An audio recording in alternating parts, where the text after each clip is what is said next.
Bismillahirrahmanirrahim. Assalamualaikum warahmatullahi wabarakatuh. Alhamdulillahi rabbil alamin. Wassalatu wassalamu ala ashrafil anbiya'i wal mursalin. Nabiyyina Muhammadin wa ala alihi wa sahbihi ajma'in. Ashhadu an la ilaha illallah wahdahu la syarika lah.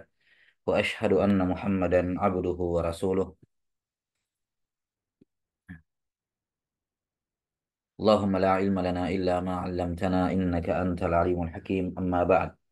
نواصل في شرح كتاب الياقوت النفيس في مذهب عفوا كتاب سلم الوصول إلى علم الأصول للشيخ حافظ بن أحمد الحكمي رحمه الله تعالى المتوفى سنة 77 و300 بعد ألف من الهجرة النبوية. Nah,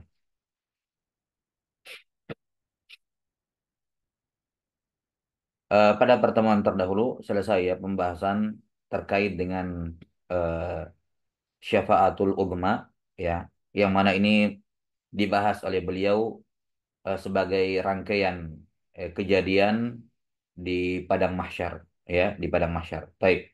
Selanjutnya beliau rahimahullah akan membahas eh, syafaat, pembahasan syafaat secara lebih spesifik, di mana syafaat ini secara umum tidak hanya terjadi atau terkait dengan padang mahsyar, tapi berlaku umum bahwa padang syafaat ini ada di padang mahsyar, kemudian syafaat ini ada di sirat, syafaat ini ada di sorga, dan syafaat ini juga ada di neraka. Ya, ada di neraka. Maka ini bentuk syafaat keberadaannya lebih luas. Ya. Taib. Kata beliau rahimahullahu taala, kita bacakan.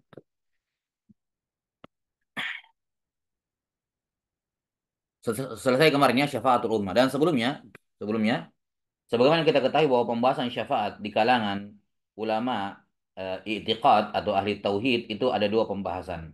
Dan dua-dua yang pertama sudah dibahas oleh diisyaratkan oleh beliau rahimahullah di poin-poin sebelumnya, yaitu terkait dengan syafaat dari sudut pandang tauhid uluhiyah. Ya, syafaat dari sudut pandang tauhid uluhiyah itu pembahasannya terkait dengan syurutus syafa'ah yang telah berlalu, yaitu ridallah anil masyfu' atau idnullah lisyafi' wa ridahu ala al masyfu'. Ini pembahasannya ya, terkait dengan apa yang disyaratkan di sini oleh beliau, kama yara kullu quburin Allah iftara. Nah, kemudian pembahasan yang kedua pembahasan yang kedua dari syafaat ini pembahasannya para ulama ahli yang membahas apa yang menulis kitab-kitab as-sunnah, yakni dari sudut pandang arkanul iman, yaitu terkait dengan wujudus syafaah lil kufar, ya, wujudus syafaah afwan wujudus syafaah lil usah minal muwahhidin, terkait dengan adanya syafaat bagi pelaku maksiat dari kalangan muwahhidin. Ini dibahas dalam Arkanul Iman sebagai sanggahan kepada siapa? Khawarij dan Mu'tazilah, yang mana keduanya meyakini bahwa al-usah minal muwahhidin itu kekal dalam neraka, sehingga konsekuensinya mereka harus menolak yang namanya syafaat terkait dengan penghuni neraka. Ya, walaupun syafaat yang mereka ingkari hanya terkait dengan syafaat untuk penghuni neraka, tapi tetap saja mengingkari syafaat yang sabit dalam nusus ini tetap merupakan pelanggaran, tetap merupakan pelanggaran. Baik, sebentar.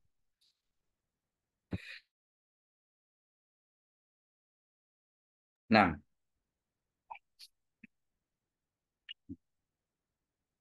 jadi pembahasan syafaat dari sudut pandang arkanul iman di buku-buku I'tiqad as-sunnah ini terkait dengan masalah apa tadi? Subut asy-syafa'ah lil usah minal muwahhidin, ya.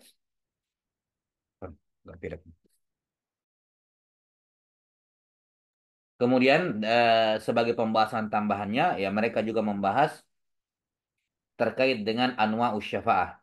Jenis-jenis syafaat di hari kiamat, ya. Dan jenis pembahasan syafaat yang pertama dari sudut pandang tauhid uluhiyah itu beliau sudah bahas juga di sini ya, di awal-awal, walaupun seingat saya diisyaratkan gitu. Enggak dibahas ya, beliau bahas.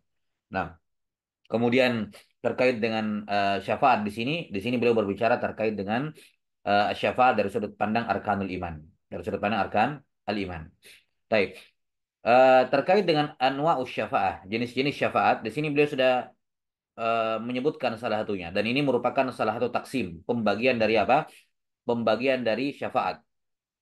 Karena syafaat di hari kiamat dari sudut apa namanya taksim itu ada beberapa asasut taksim, beberapa sudut pandang. Ya.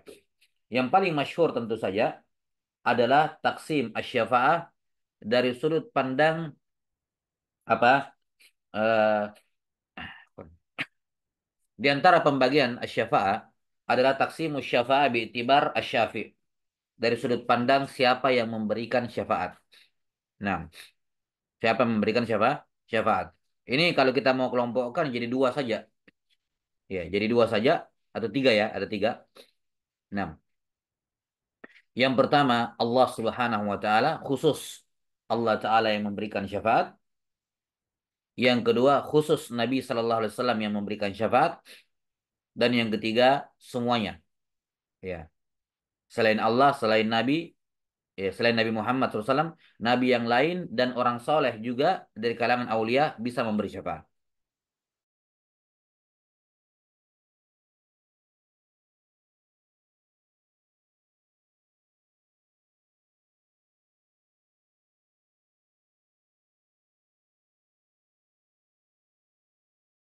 Baik. Jadi syafaat dari sudut pandang apa Syafi' ada tiga. Yang pertama Allah Taala sendirian, maksudnya tidak ada yang lain, ya. Kemudian yang kedua adalah Nabi SAW khusus ya untuk beliau. Dan yang ketiga adalah semuanya ya, selain Allah Subhanahu Wa Taala, selain Nabi Muhammad SAW, juga eh, apa nabi-nabi yang lain dan para aulia Allah, para aulia Allah. Baik. Adapun yang khusus Allah Subhanahu wa taala ini disebutkan dalam riwayat ya dari hadits Anas bin Malik radhiyallahu an dalam Sahih Muslim dan selainnya bahwa ketika semuanya ya Nabi sallallahu alaihi wasallam ya dan semuanya sudah memberikan syafaat kepada penghuni neraka agar keluar dari neraka semuanya tinggal yang terakhir Allah Subhanahu wa taala. Allah taala yang langsung mengeluarkan ya siapa-siapa yang dia kehendaki dari neraka. Ini Allah Subhanahu wa taala. Yang kedua khusus untuk Nabi Shallallahu alaihi wasallam. Syafaat yang khusus untuk Nabi yakni yang hanya bisa dimiliki oleh Nabi Sallallahu Alaihi Wasallam atau Allah Taala mengkhususkan untuk beliau saja itu ada dua. Itu ada dua. Yang pertama syafaatul uzma yang telah berlalu itu khusus beliau ya, khusus beliau. Kemudian yang kedua syafaat agar penghuni sorga masuk dalam sorga. Iya, karena beliau adalah orang yang pertama kali mengetuk pintunya sorga. Ya. Syafaat untuk masuk setelah semua orang-orang melewati sirat, mereka menunggu di depan gerbang neraka pintu sorga tidak terbuka karena memang diperintahkan terbuka hanya untuk Nabi Sallallahu Alaihi Wasallam. Maka di sini beliau memberikan syafaat yang lain agar pintu sorga terbuka. Ini dua syafaat khasun bin Nabi Sallallahu Alaihi Wasallam. Jelas ya? Hmm. Kemudian, ya, ini dua ya, dua jenis syafaat khusus milik Nabi SAW. Walaupun sebenarnya bisa ditambahkan tiga ya. Ada syafaat lain khusus untuk Nabi SAW, yaitu syafaat kepada sebagian kufar. Syafaat kepada sebagian kufar, dalam hal ini paman beliau Abu Talib. Nggak ada seorang pun yang bisa memberikan syafaat kepada orang kafir kecuali Nabi SAW. Walaupun lingkupnya hanya untuk satu orang. Tapi ini jelas khusus untuk Nabi SAW. Yang lain tidak ada yang bisa. Ini bisa ditambahkan kepada syafaat khusus Nabi Sallallahu Alaihi Wasallam. Taib ini taksim asy-syafa'ah bi'tibar apa dari sudut pandang asy-syafi'nya. Kemudian taksim asy-syafa'ah dari sudut pandang yang lain, yakni dari sudut pandang al-masyfu' lahu, dari sudut pandang yang apa dikasih syafaat, dari sudut pandang yang dikasih syafaat. Nah, dari sudut pandang yang dikasih syafaat itu ada tiga secara umum, ada tiga. Taib. Yang pertama tentu saja adalah ahlul jannah. Ya. Afwan, bisa kita bagi empat lah secara umum. Yang pertama adalah ahlul mauqif. Yang pertama adalah ahlul mauqif. Ini al-masyfu' lahu yang pertama. Ini pembagian syafaat dari sudut pandang al-masyfu' lahu, yakni syafaat untuk ahlul mauqif. Yang kedua, ya ini syafaat untuk ahlul mauqif semuanya ya, mencakup syafaatul uzma, mencakup syafaat ketika mau melewati sirat, ya. Ini semua syafaat untuk ahlul mauqif. Kemudian yang kedua adalah syafaat kepada penghuni surga. Ya, ini masuk di dalamnya tadi masuk ke dalam surga, kemudian setelah dalam surga diangkat derajatnya, ya. Diangkat apa? Derajatnya. Ini semua syafaat untuk ahlul jannah. Baik. Kemudian yang ketiga adalah syafaat untuk ahlun nar. Syafaat untuk ahlun nar. Ya,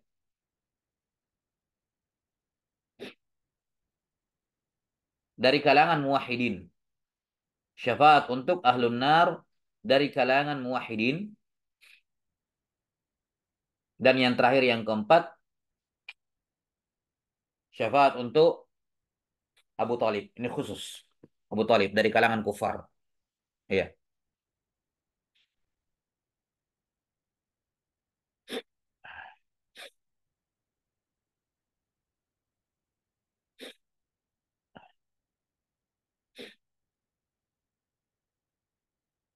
Udah ya. Nah, ini taksimul hadis, taksimul syafa'ah bi'tibar apa? Bi'tibar al-masyfu'u lahu. Ya. Al-masyfu'u lahu. Baik. Kemudian ada taksimus syafa'at bi'tibar jinsus syafa'ah. Ya, jinsus syafa'at. Ataukah dari sisi ya jinsus syafa'ah atau nau'nya. Ya, nau' syafa'ah. Bagaimana bentuk syafaatnya? Nah, ini banyak lagi variannya. Ya, seperti syafaat al-uzma untuk liqada'il fasli, ya kan? Kemudian syafaat di sirat. Nah, syafaat di sirat, kemudian ada syafaat di pintu sorga, kemudian ada syafaat di dalam sorga agar dinaikkan derajat, kemudian ada syafaat di neraka agar keluar dari neraka, ada syafaat di neraka, ya, berupa di peringan siksanya. Ya, ini anwa jenis-jenis taksimus syafa'a bi'tibar anwa'iha. Dari sudut pandang jenis-jenisnya ini banyak ini. Baik. Ala kulli hal ini taksimat ya takasimnya syafa'ah dari beberapa asasut taksim, dari beberapa sudut sudut pandang. Nah, Allahu taala a'lam bissawab. Nah, sekarang kalau sudah ya tinggal kita lihat apa jenis-jenis syafaat yang disebutkan oleh al-musannif rahimahullah, di mana yang pertama sudah kita sudah dibahas terkait dengan syafaatul uzma. Nah, qala rahimahullah, kita bacakan dulu wasaniyan yashfa'u fi istiftahi darin na'imi li ulil falahi hadza wa hatani syafa'atani qad khussata bihi bila nukrani. Nah, syafaat jenis yang kedua setelah syafaatul uzma adalah syafaat untuk masuk ke dalam surga. Kata beliau rahimahullah wasanian, yakni sani anwa syafaah. Ya. Jenis yang kedua dari jenis-jenis syafaat. Apa itu? Kata beliau yashfa'u fi istiftahi. Ya. Memberikan syafaat agar dibuka dari naimi li ulil falahi, dibuka pintu sorga bagi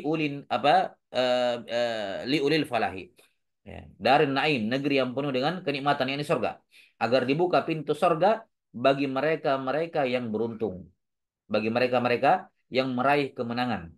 Nah, ini yang kita katakan, ya.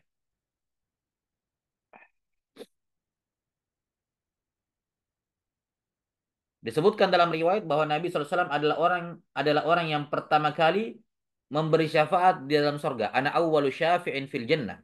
Saya adalah pemberi syafaat pertama dalam sorga. Dan pemberi syafaat pertama dalam sorga tentu saja yang paling pertama yang masuk dulu. Ya, masuk dulu. Jelas ya?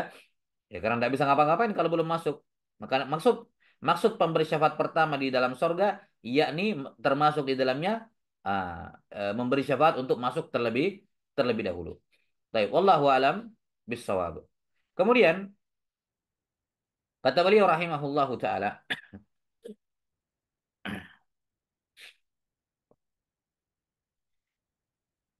hadza wa hatani syafa'atani. Demikianlah hadza ini datangkan untuk fasal lagi ya. Wa hatani syafa'atan dan kedua syafaat ini. Ini berpulang kepada syafaatul uzma dan syafaat dalam di apa fistiftah dari Naim. Ya, dua jenis syafaat ini yaitu uzma, syafaatul uzma dan mengetuk pintu sorga agar dibukakan pintu sorga. Kata beliau qad khussata bihi. Keduanya telah dikhususkan untuk Nabi Sallallahu Alaihi Wasallam bila nukroni tanpa ada pengingkaran. Ini yang kita katakan tadi ya. Ya. Dan kita tambahkan tadi syafaat khusus untuk Nabi SAW juga, yaitu memberikan syafaat kepada sebagian ahlul apa kepada sebagian kufar. Dalam hal ini satu orang yaitu Abu Talib. Ini bisa juga ditambahkan kepada syafaat yang khusus milik Nabi SAW. Tapi ya karena sifatnya cuma satu orang enggak terhitung mungkin ya. Di sini beliau hanya menyebutkan dua saja khusus untuk Nabi SAW. Wa illa kalau kita melihat khusus dalam artian spesifik hanya beliau, ya masuk juga di dalamnya itu. Baik. Kemudian qala rahimahullah pada syafaat jenis yang ketiga. Wa thalithan yashfa'u fi aqwami matu ala dinil hudal islami wa awbaqathum kasratul athami fa udkhilun nara bilal ijrami bidzal ijrami ay yakhruju minha ilal jinani bifadli rabbil arsy dzil ihsani. Kata beliau rahimahullah, syafaat jenis yang ketiga adalah pemberi syafaat memberi syafaat kepada aqwam. Ya, memberi syafaat kepada aqwam. Ini menunjukkan banyaknya ya. Karena kaum sendiri sudah isim jins. Kemudian didatangkan dalam bentuk jamak, aqwam, kaum-kaum. Banyak kaum. Matu ala dinil hudal islami. Yang mereka meninggal di atas agama petunjuk, agama hidayah yaitu Islam. Wa aubaqathum kasratul asami. Banyaknya dosa telah membinasakan mereka. Fa udkhilun nara bidzal ijrami. Maka mereka pun dimasukkan dalam neraka disebabkan apa pelanggaran dosa-dosa tersebut, jerimah tersebut. Bagaimana syafaatnya? Ayyakhruju minha ilal jinani. Yaitu agar mereka keluar dari neraka menuju surga-surga. Bifadli rabbil arsy dzil ihsani. Dengan sebab keutamaan dari Rabb al-Arsh, pemilik semua kebaikan. Baik. Ini syafaat yang ketiga. Ini kalau dari pembagian sebelumnya, ini masuk untuk syafaat yang mushtarak. Syafaat mushtarak. Untuk semua pemberi syafaat. Ya. Syafaatil malaikah wa syafaatin nabiyun disebutkan dalam riwayat. Para malaikat sudah memberi syafaat, para nabi sudah memberikan syafaat, ya. Walam yabqa illallah. Semua sudah kasih syafaat kepada penghuni neraka, tinggal Allah. Ya, maka ini syafaat mustarak dari sudut pandang asy-syafi, dari sudut pandang pemberi syafaat, syafaat semuanya bisa. Yaitu syafaat kepada penghuni neraka yang sudah masuk dalam neraka. Atau tepatnya kalau kita gunakan istilah kemarin, ya memberi syafaat kepada apa? Semua yang waridun nar, ya. Semua yang lewat di neraka. Yani lewat masuk tapi akan keluar. Karena ahlun nar kalau diitlakkan itu kepada kufar. Alladzi huwa ahlu, yang memang tinggal dalam neraka selama-lamanya. Baik. Jadi syafaat jenis yang ketiga ini syafaat kepada penghuni neraka yang sudah masuk di dalamnya, sudah disiksa. Sudah mendapatkan siksaan dalam neraka. Tapi mereka apa? Muwahhidin, matu ala dinil hudal islami. Tapi mereka pelaku dosa besar. Nah, di mana kebaikan mereka tidak cukup untuk menyelamatkan mereka dari neraka. Tauhid yang mereka miliki tidak cukup untuk menyelamatkan mereka dari tidak cukup kuat untuk menyelamatkan mereka dari neraka. Maka mereka pun dimasukkan dalam neraka disebabkan ijram, jarimah tersebut Ya. Lantas ketika dan kemudian mereka mendapatkan syafaat dan mereka dikeluarkan darinya. Ya. Semuanya termasuk Rabbil Arsyil Ihsan. Allah juga akan memberikan syafaat langsung. Nabi SAW bersabda, syafaati di ahlil kabairi min ummati. Syafaatku itu diprioritaskan untuk pelaku dosa besar dari umatku. Yang lainnya juga dapat. Ini kalau orang open dosa saja dapat syafaat, ya tentu saja orang yang taat juga lebih layak untuk mendapatkan syafaat Nabi SAW. Cuman maksud hadis ini syafaat li ahli kabair min ummati, yakni diprioritaskan untuk mereka. Karena dibandingkan yang sudah masuk surga, yang masuk neraka lebih butuh. Maka dia prioritaskan untuk mereka. Baik. Dan juga sabda Nabi SAW, yakhruju minan nar. Ya, man qala la ilaha illallah.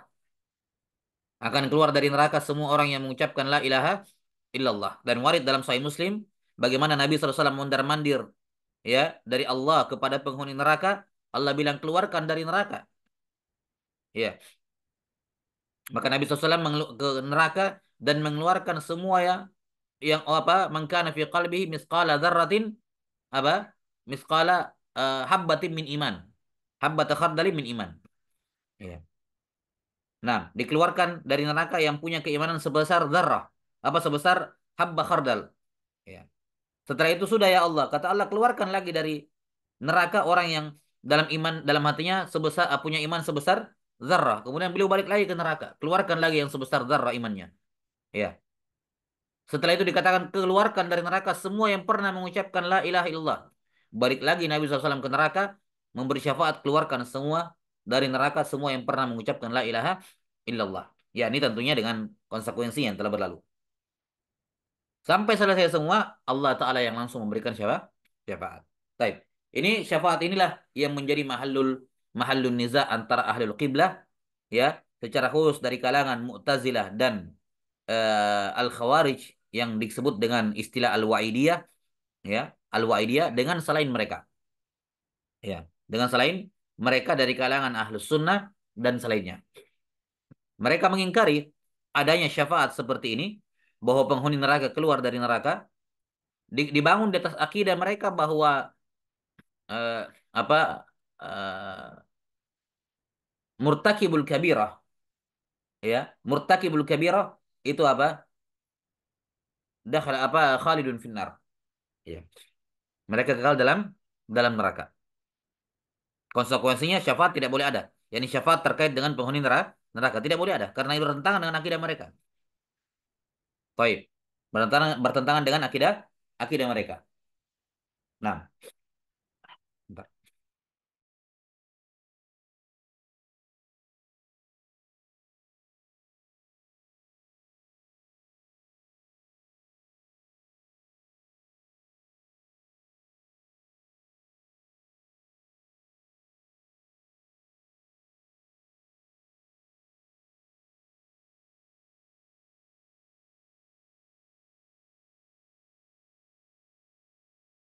Taib ini keyakinan al-Wa'idiyah dari kalangan Khawarij dan Mu'tazilah walaupun mereka berbeda pendapat di dunia terkait dengan status apa murtakibul kabirah ini. Iya. Adapun Khawarij mereka langsung mengatakan sudah kafir, statusnya di dunia kafir, pelaku dosa besar. Dan yang ekstrim di kalangan Khawarij bahkan sampai mengkafirkan apa murtakibus sagair, murtakibu as-sagirah. Bahkan yang ekstrim dari Khawarij mengkafirkan pelaku dosa kecil bahkan. Tapi yang menjadi mazhab utama mereka ya kabirah, para pelaku dosa dosa besar yang mereka kafirkan. Nah, ini Khawarij di dunia, mazhab mereka. Adapun apa Al-Mu'tazilah ya. Mereka mengatakan pelaku dosa besar di dunia fi manzilah baina manzilatain. Berada di antara dua tempat. Laisa bimu'minin wala bikafir. Ya. Mereka mengatakan ini statusnya fasik, tapi fasiknya fasik mutlak. Al-fisqul mutlak. Apa artinya al-fisqul mutlak? Al-fisqul ladzi la yashabuhul iman. Fasik mutlak adalah kefasikan yang tidak ada iman di situ. Beda dengan ahlus sunnah. Ahlus sunnah mengatakan pelaku dosa besar fasik, betul. tapi fasiknya fasik muqayyad, yakni fasikun bimaksiati wa mu'minun bi imani. Jadi fasik kefasikan yang masih disertai dengan keimanan. Kalau Mu'tazilah enggak, mereka mengatakan fasik mutlak, ini fasik yang tidak diiringi dengan keimanan. Ya, tidak ada keimanan padanya. Mereka menolak kefasikan dan iman bisa berkumpul pada satu orang. Ahlus sunnah mengatakan bisa memungkinkan antara kefasikan dengan keimanan ngumpul dengan dalil-dalil misalnya dalam masalah maratibul iman, maratibud din. Kata Nabi SAW misalnya dalam firman Allah Ta'ala, qalatil arabu amanna qul lam tu'minu walakin qulu aslamna. Lihat. Dinafikan Islam dari dia tapi ditetapkan iman kepadanya. Jelas ya? Nah, atau ya man dalam hadis Abu Hurairah riwayat At-Tirmidzi, ya man aslama bilisanihi walam yufdil imanu fi qalbi. Wahai orang yang baru berislam dengan mulutnya tapi belum masuk iman dalam hatinya. La tu'dzul muslimin. Lihat, jangan ganggu. Ini dia melakukan dosa besar, mengganggu muslimin. Ya, mempermalukan mereka, la tu'ayyiruhum dan seterusnya. Ini lihat bagaimana muslim disifati di satu sisi, ya.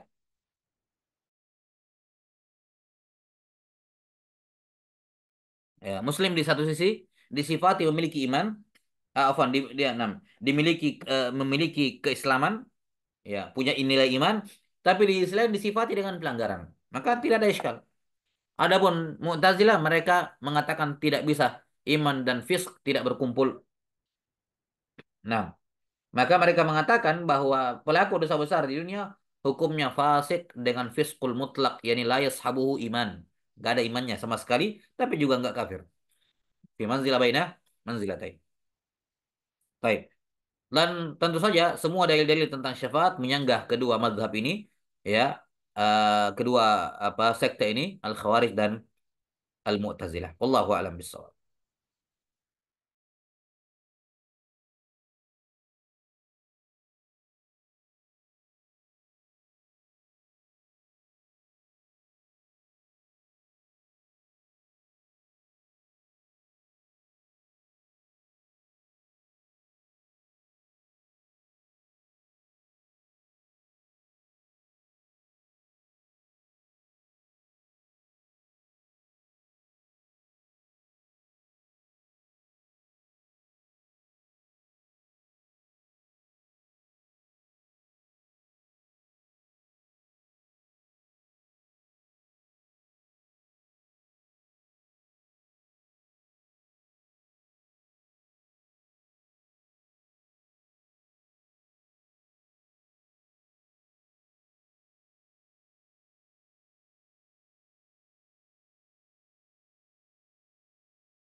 Baik. Ya, jadi ini jenis syafaat yang ke berapa, ketiga ya. Qala rahimahullah wa ba'dahu yashfa'u kullu mursali wa kullu 'abdin dhi salahin wa wali wa yukhrijullahu minan nirani jami'u man mata 'alal imani fi naharil hayati yutrahuna fahman fayahyauna wa yambutuna ka'annama yambutu ka'annama yambutu fi hayatihi habbu jamili sayli fi hafatihi. Nah,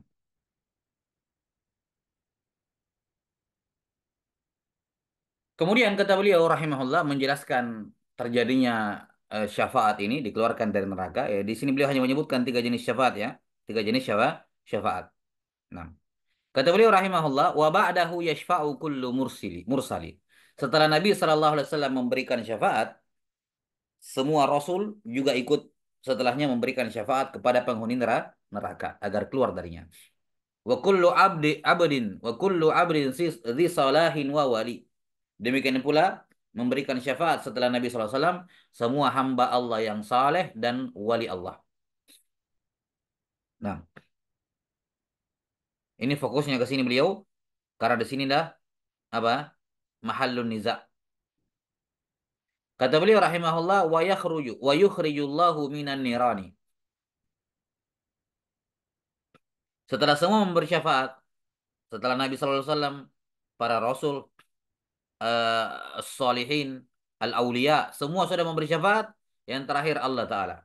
Wa yukhrijullahu minan nirani. Allah Ta'ala akan mengeluarkan dari neraka Jami'a man mata 'alal imani. Semua yang meninggal di atas iman. Lihat ini kalimatnya beliau dakik. Karena dalam riwayat semua yakhruju minan nar man qala la ilaha illallah.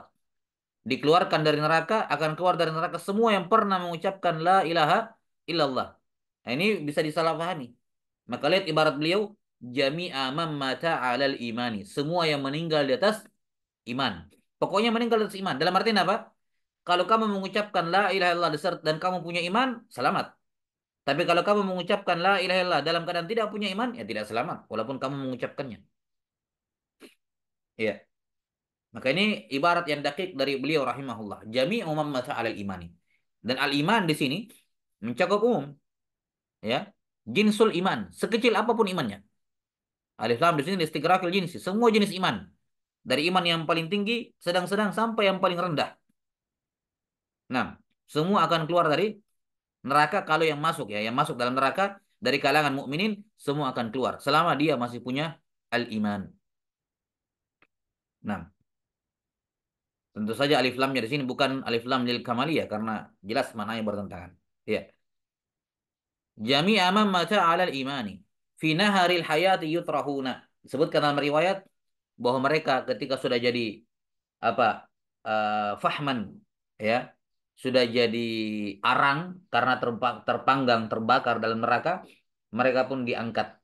Diangkat dari neraka dalam keadaan terpanggang hangus seperti itu, kemudian mereka dimasukkan dalam nahrul hayat, sungai kehidupan yang ada di depan pintu sorga.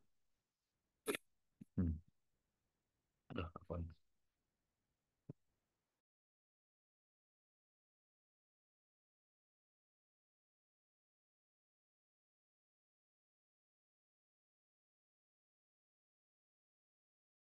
Iya, ini namanya nahrul hayat, sungai kehidupan yang ada di depan pintu surga. Mereka dimasukkan yutrahuna fahman. Nah, ini. Mereka dimasukkan ke dalam sungai kehidupan itu dalam keadaan sudah menjadi arang hitam, fahman, terbakar habis. Fayahyauna wayambutuna. Setelah dicelupkan, mereka hidup kembali dan tumbuh kembali. Ya. Dari kering, hangus, kemudian kembali fisiknya, kulitnya semua dan daging-dagingnya kembali, yang butun, tumbuh kembali, mekar kembali gitu ya. Ka'annama yambutu fi hayati habbu hamilis sayli fi hafati. Sebagaimana tumbuhnya, dan tata cara hayat mereka, cara mereka bertumbuh, ya, manusia yang dicelupkan ini sama seperti habbu, biji-bijian, hamilis sail yang dibawa oleh aliran sungai fi hafati di tepiannya. Ini dari hulu, ya, ke hilir gitu ya. Kadang ada biji-bijian yang dibawa oleh sungai, kemudian di tengah-tengah arus sungai ada yang keluar ke bawah ke pinggiran sungai, kemudian biji itu tumbuh di situ. Nah, tumbuh. Itu kayak orang ini nih, yang di dalam neraka ketika dimasukkan ke dalam sungai Nahrul Hayat, mereka kemudian tumbuh kembali fisiknya kembali seperti semula di pinggir-pinggir sungai. Baik, dengan demikian ini selesai pembahasan terkait dengan ruknul al-khamis min arkanil iman, yaitu iman kepada yaumil ba'ts atau yaumil akhir. Allahu a'lam bissawab. Sekarang beliau membahas terkait dengan rukun iman yang terakhir. Qala rahimahullah, kita bacakan dulu. Wasadisul imanu bil aqdari fa aiqinan biha wa la tumari fa kullu syai'in bi qada'in wa qadar wal kullu fi ummil kitabil mustafar la nau'a wa la nau'a la adwa wa la tayra wa la amma qadallahu ta'ala hiwala la ghawla la hama la ham la ghawla la hammata ahammata nam la ghawla la hamata la wala safar wala safar nam la ghawla la hamata la wala safar kama biza akhbara sayyidul bashar wasalithun nam. Ini martabat yang lisannya. Nam. Di sini beliau singkat sekali ya menyebutkan masalah takdir. Nam. Singkat dalam menyebutkan masalah takdir. Kata beliau rahimahullah, rukun iman yang keenam adalah imanu bil qadar, karena pada dasarnya ini belum tidak dibahas secara total karena ini hanya di sini membahas rukun iman secara global. Ini syarah hadis Jibril secara global saja. Jelas ya? Makanya nggak dibahas secara detail tentang takdir di sini. Wasadisul imanu bil aqdari. Rukun iman yang keenam adalah mengimani takdir. Fa'aiqanan biha wala tumari. Yakinilah takdir ini dan jangan ragu terhadapnya. Fakullu syai'in bi qada'in wa qadar. Segala sesuatu terjadi dengan qada dan qadar. Wal kullu fi ummil kitabi mustaqar. Dan semua kejadian sudah tertulis dalam ummul kitab. Ya. La nau'a la adwa wala tayra wala. Tidak ada nau, enggak ada adwa, enggak ada tayr, ya. Dan apa? Tidak pula amma qalallahu ta'ala hiwala, yani la haula gitu ya. La hiwala. Dan tidak ada apapun yang bisa memalingkan seorang dari takdir Allah. Tidak ada apapun yang bisa merubah takdir Allah. Tidak itu nau, tidak itu adwa, tidak itu tayr. Tiarah. La gaula la hamata la wala safar. Enggak juga gaul, enggak juga hama, tidak juga safar. Enggak ada yang bisa memalingkan dari takdir Allah. Kama bidza akhbara sayyidul bashar. Sebagaimana disampaikan oleh pemimpin manusia yaitu Nabi sallallahu alaihi wasallam. Baik. Kata beliau rahimahullah as-sadisul imanu bil aqdari, mengimani takdir. Mengimani al-qadar. Beriman kepada takdir Allah Subhanahu wa taala rukun iman yang terakhir. Allah Subhanahu wa taala berfirman, apa? Inna kulla syai'in khalaqnahu biqadar. Segala sesuatu kami ciptakan dengan takdir. Wa khalaqa kulla syai'in faqaddarahu taqdira. Allah menciptakan segala sesuatu dan memberikan takdirnya masing-masing. Alladzi khalaqa fasawwa walladzi qaddara fahada. Yang menciptakan dan menyempurnakan penciptaannya, kemudian yang memberikan takdir kepada semua ciptaannya. Nah, ini dalil-dalil dari Al-Quran tentang Al-Qadar dan banyak lagi tentu saja. Dalam hadis Nabi SAW ya, untuk minabil qadri khairuhu bi khairihi wa syarrih. Beriman kepada takdir yang baik maupun yang buruk. Ya. Hak la yu'minu ahadukum apa apa hadisnya? La yajudu abdun ta'mal iman hatta yakuna kadzalik. Seorang tidak akan merasakan manisnya iman sampai dia seperti itu. Seperti itu bagaimana? Dijelaskan dalam riwayat sebelumnya, apa dalam kalimat sebelumnya, yaitu yaitu apa? Anta alama annama asabaka lam yakun liyukhti'ak.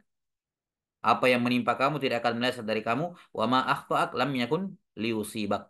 Dan apa yang ditakdirkan meleset dari kamu tidak akan menimpa kamu. Tidak akan sempurna, tidak akan merasakan manisnya iman sampai orang meyakini ini. Baik. Fa'aiqanan biha wa la tumari. Yakinlah terhadap takdir ini, jangan ragu-ragu.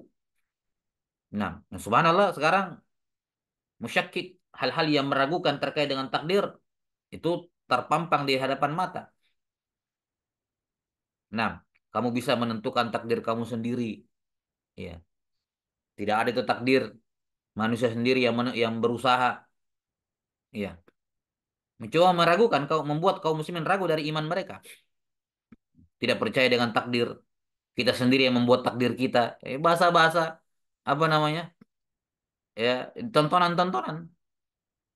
Nah, ini semua adalah apa? Jelas akidah yang rusak yang masuk ke tubuh-tubuh kaum muslimin tanpa mereka sadari dari tontonan, dari apa yang mereka baca, dari apa yang mereka dengarkan dari teman-teman bergaul mereka, mencoba membuat mereka ragu akan takdir. Seandainya takdir itu ada, kok begini? Kenapa bisa begitu? Kenapa bisa begini? Enggak. Iya. Jelas ya? Ini semua usaha. Dan seorang tidak boleh ragu terhadap takdir Allah Subhanahu wa taala. Beriman dengannya, percaya dengannya. Karena takdir dibangun di atas ilmu. Kalau kamu meyakini, yakni ilmu Allah maksudnya. Kalau kamu meyakini Allahu bikulli syai'in alim, maha mengetahui segala sesuatu, pasti mudah bagi kamu beriman kepada takdir. Tapi memang iman kepada takdir akan menjadi berat kalau dari awal dia tidak setuju dengan pernyataan Allah tahu akan segala sesuatu. Dari awal, ya, dari kalau dari awal dia mempermasalahkan atau belum belum memahami secara utuh makna kalimat Allahu bikulli syai'in alim, maka pasti akan ada masalah pada iman kepada takdir. Karena ini kelazimannya. Kalau kamu mengetahui Allah tahu segala sesuatu, ya sudah. Allah sudah tahu segala sesuatu. Allah tuliskan berdasarkan apa yang Allah tahu. Dan tidak akan ilmu Allah tidak mungkin salah. Kalau begitu takdir tidak akan mungkin salah. Tidak ada yang meleset. Nah, tidak ada yang meleset dari ilmu Allah Ta'ala. Maka demikian pula takdir Allah tidak akan meleset. Dari apa yang seharusnya. Percaya dengannya. Jangan ragu-ragu. Nah, jangan ragu-ragu. Yakini firman Allah Subhanahu wa taala, ya, ada dua hal. Ada dua dalil yang menyelamatkan seorang dalam masalah takdir. Yakini dua dalil, pahami dua dalil ini, yakini dengan benar, pahami akan selamat dari semua keraguan dalam masalah takdir. Yang pertama firman Allah taala, la yus'alu amma yaf'alu wa hum yus'alun. Yakini ayat ini. Ya, pahami dengan baik. Allah tidak ditanya tentang apa yang dia perbuat, tapi mereka lah yang ditanya. Iya, jelas ya. Ini ayat pertama, dalil pertama yang menyelamatkan seorang dari apa? Dari kecelakaan dalam babul qadar, yaitu Allah tidak ditanya tentang apa yang dia perbuat, tapi mereka lah yang ditanya. Jangan jangan menanyakan hal-hal yang Allah Subhanahu wa taala tentang perbuatan Allah, termasuk perbuatan Allah takdir. Ini yang pertama. Dalil yang kedua yang harus dihafalkan, difahami adalah sabda Nabi sallallahu alaihi wasallam, "Idza dzukiral qadar famsuku." Nah, kalau disebutkan tentang takdir, tahan. Tahan apa? Tahan hatimu, tahan mulutmu. Jangan jangan berpikir macam-macam, jangan bertanya macam-macam. Hmm. Jangan membawakan analogi, irat pada takdir Allah Ta'ala. Tahan. Ketika disebutkan takdir, banyak-banyak diam. Hmm. Jelas ya? Makanya kalau kita lihat pertanyaan para sahabat tentang takdir dibandingkan pertanyaan mereka terhadap masalah yang lain, lihat cuman ada berapa hadis di mana para sahabat bertanya tentang takdir, ya kan? Ya Allah alam ada yang lain ya. Cuman yang paling masyhur, yang paling familiar dan sering dibawakan oleh para ulama dalam pembahasan ini cuma satu, yaitu hadis Ali bin Abi Thalib. Dan itu sudah menenangkan bagi mereka semuanya. Ya, ketika Nabi SAW mengatakan bahwa setiap orang sudah ditentukan tempatnya di surga dan neraka, mereka bertanya, "Ya Rasulullah, fali ayyil amal?" Ya. Kalau begitu, ketika Nabi SAW mengatakan apa? Ketika mereka bertanya, "Ya Rasulullah, hadal amr." Ya. Hal huwa unufun au syai'un qad furigha alaih. Ya Rasulullah, ini kehidupan di dunia ini, al-amr ini. Apakah ini baru dituliskan, baru ditakdirkan, ataukah sesuatu yang sudah selesai ditakdirkan? Kata Nabi SAW, bal amrun qad furighalah. Semua ini sudah selesai ditulis, tinggal kita jalani saja. Kata para sahabat, fali ayyil amal. Kata ya Rasul, apa hikmahnya amalan kalau begitu? Kita tinggal ngikut terus untuk apa beramal? Lihat. Itu pun, ini pertanyaan mereka satu-satunya yang masyhur dalam riwayat ya. Itu pun Nabi SAW tidak menjawab. Kenapa? Karena tidak apa istilahnya, tidak produktif. Pertanyaan seperti ini tidak produktif. Beliau tidak jawab. Beliau alihkan, kata beliau, i'malu fakullum muyassarul lima khuliqalah. Beramal sajalah. Setiap orang akan dimudahkan sesuai dengan takdirnya. Maksudnya, ini jawaban kalaupun dijawab, kalaupun ada yang tahu ya gitu ya. Nah, kalaupun dijawab, tidak ada pengaruhnya. Ya, takdir itu urusannya Allah, urusan kamu beramal, itu urusan kamu. Allah bilang beramal, beramal. Jangan otak-atik hak apa namanya? Jangan otak-atik sesuatu yang menjadi urusannya Allah. Menetapkan takdir urusan Allah. Manusia jangan masuk-masuk di situ. Ya, kenapa kalau takdir semuanya maka gini kan tidak adil kalau begini kalau begitu. Ya, bukan kamu yang bertugas menentukan takdir. Allah yang menetapkan takdir. Nggak usah urusi pekerjaannya Allah. Pekerjaan kamu beramal. Ikmalu. Nah, lihat. Nabi SAW mengarahkan kepada sesuatu yang produktif. Tidak menjawab pertanyaannya karena tidak ada manfaatnya. Nah, maka yakinilah takdir. La tumari. Jangan ragu-ragu sedikit pun bahwa segala sesuatu di dunia ini sudah ditakdirkan. Tinggal kita jalani. Jangan seorang muslim penuntut ilmu pernah berpikir, coba-coba berpikir, ada opsi yang lain selain takdir. Ketika sudah terjadi sesuatu, baik maupun buruk, seburuk apapun takdir yang menimpanya, dia tidak boleh berpikir, aduh, kenapa? Seandainya nggak terjadi, nggak, jangan berpikir seperti itu. Yakini, semua itu takdir. Sudah ditetapkan, tidak ada caranya kamu apa berlepas. Nggak ada restart dalam kehidupan, nggak ada ceritanya kembali ke masa lalu merubah kejadian, nggak ada dalam Islam. Jangan berpikir macam-macam, jalani saja. Nah, la tumari. Jangan ragu, jangan berdebat dalam masalah qadar. Al-mira juga di sini bisa bermana bermana apa? Al-jidal. Nah, jangan berdebat dengan orang itu. Jadi kalau ada orang yang kita seorang sebagai pemateri datang membawakan pertanyaan-pertanyaan tentang takdir, dilihat dulu orangnya. Kalau memang dia murni untuk istifadah dan itu pertanyaan sudah ada jawaban dari para ulama sebelumnya, ya diberikan faidah. Tapi kalau dia datang hanya untuk mira, seperti kebanyakan anak-anak muda nggak jelas, ya baru belajar filsafat sedikit, sudah berbicara macam-macam, seakan-akan tahu banyak, mengatakan begini-begini tentang takdir. Nah, seperti ini nggak usah, dicuekin saja, nggak usah berusaha dikasih paham jawabannya karena dia bertanya bukan untuk paham, hanya untuk mira perdebatan, nggak usah diladeni. Fa'aiqanan biha wala tumari. Kamu sendiri harus yakin dulu dengan takdir. Yakini dan jangan berdebat. Karena perdebatan yurithu syak. Perdebatan itu melahirkan keraguan. Hmm. Nabi SAW bersabda, dalam riwayat Abu Daud, ma dhalla qaumun ba'dal huda ba'da hudan kanu 'alaiha illa utul jadal. Tidak ada kaum yang tersesat setelah tadinya mereka di atas hidayah kecuali mereka yang suka berdebat. Nah, wallahu a'lam bishawab. Naktabi hadzal qadar. والعلم من الله نسأل الله تعالى يعلمنا مما ينفعنا وأن ينفعنا بما علمنا إنه ولي ذلك والقادر عليه سبحانك اللهم بحمدك أشهد أن لا إله إلا أنت أستغفرك وأتوب إليك. تفضلوا. السلام عليكم ورحمة الله وبركاته.